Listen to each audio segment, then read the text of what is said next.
Good afternoon, everybody. My name is Caleb. Today, we're going to talk about the much anticipated Ford Bronco, which is going to be coming out in 2020.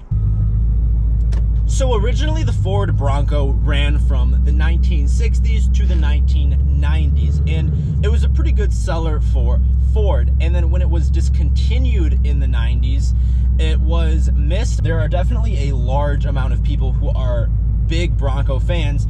I would definitely say there's a dedicated fan club.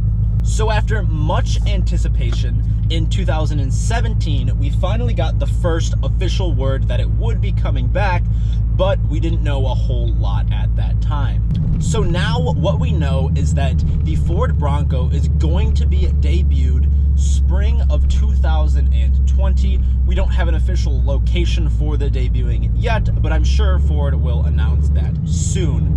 And before we get into the features of this Bronco, I want to take this time to say, if you guys appreciate this video, please hit like and please hit subscribe. I can't even express how much it does for me. So now let's get into the features.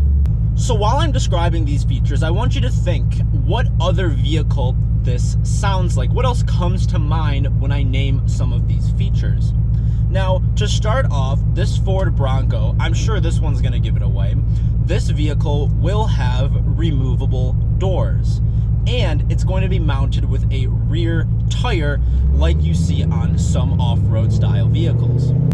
This Bronco is going to have an all-around boxy styling to kind of fit the off-road style. And we can also expect this Ford Bronco to have many different off-road capabilities.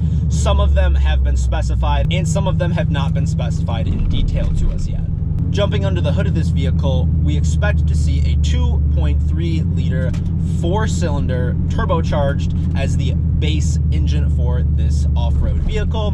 And then moving up, we can expect to see a V6 model as well as a hybrid powertrain model, which is something that I can't say I've seen in an off-road vehicle yet. This hybrid powertrain model seems to be something that Ford has been showing off lately. They are very passionate about their EcoBoost, which is why they put it into their new Ford GT to kind of show it off and show the pride they have for this EcoBoost brand. So going back to a question I asked you guys a little earlier about what vehicle these specifications remind you of, and that, if you haven't guessed it already, is the Jeep Wrangler. Now, Ford is gunning after the Jeep Wrangler with the debut of the Bronco, and I think they have a pretty good shot.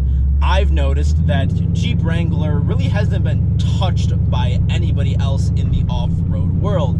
I see more Jeep Wranglers on the road than any other off-road style vehicle combined. So I think it's going to be very interesting to see Ford take a stab at this dominated category. With features like the mounted back tire, all of the removable doors, I wonder if the Bronco will take a decent size of the market away from the Jeep Wrangler. So one of the reasons that this Ford Bronco is so exciting to me is because I'm hoping I'll be able to bring one to the channel. Now, I'm personally not getting a Ford Bronco, but my cousin Austin, which you guys have seen in a few videos before with his Mustang GT, he is going to be picking up a Ford Bronco as soon as they come out. He works for Ford, and being not that far away, 2020 is only about 6 months away, he needs to find a good, reliable daily, and I think a Ford Bronco would be a great choice. Now, if you want to see Austin's Mustang, like I mentioned, click on the link down below. Please hit like on this video and smash that subscribe button. I'll make sure to see you guys in the next video.